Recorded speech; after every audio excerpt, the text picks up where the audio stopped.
السلام علیکم و رحمت الله و برکاته. سوال دادن که اگر نماز بامداد قضا شد سنت بامداد را آیا خوانیم یا نخوانیم؟ بسم الله الرحمن الرحیم.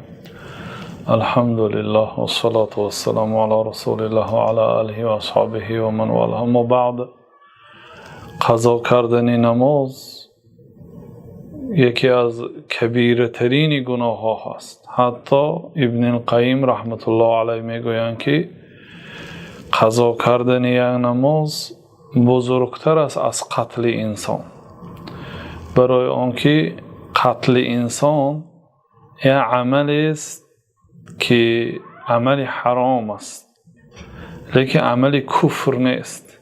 کسی که این مومنی را قصداً به قتل رساند، جزای او جهنم است و در آن دور و دراز می ایستد و غضب الله علیه، الله به او غضب میکند و لعنه، لعنت میکند و اعد له عذابا عظیما، برای او عذاب بزرگ آماده میکند، لیکن کافر نمیشد. اما ترک نماز مسئله اختلافی هست.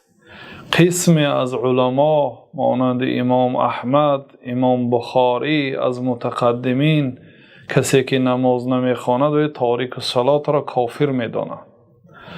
بنابراین یعنی عمل نماز، ترک نماز، در آن اختلاف است. علمای اهل سنت و الجماعت اختلاف کردند که بعضی گفتند مسلمان است و بعضی گفتند کافر است. اما در مسئله قتل انسان، یگان انسان نگفت است که کسی یا انسان به قتل رساند کافر میشد. بله، گناه عظیم است، ولی به گناه نماز واقعا برابر نمیشد، لیکن مردم به این اهمیت نمیدهند. بنابراین نباید نماز انسان قضا شود قصداً. لیکن اگر چخیلی که در طول حیات پیامبر صلی الله علیه وسلم یا مراتب این حادثه روی داد، در سفر بودند، وقتی که همه خواب کردند، حضرت بلال برای این وظیفه دار کردند که تا سحر بیدار می ایستد و وقتی بامداد که در آمد مردم را باید بیدار میکرد. بعد همه با گرمی آفتاب بیدار شدند.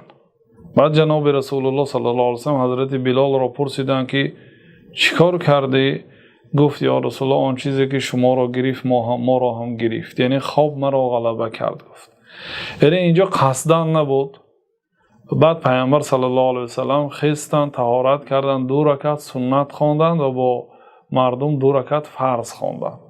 این دلالت میکند که وقتی که نماز قضا که شد، 2 رکعت سنت نماز بامداد هم. علما رحمت الله علیهم این ترتیب را از آیت ان الصلاة کانت علی المؤمنین کتابا موقوتا گرفتند. گفتند که این نماز برای مردم یک عمل موقتی هست، یعنی ترتیب دارد، وقت دارد.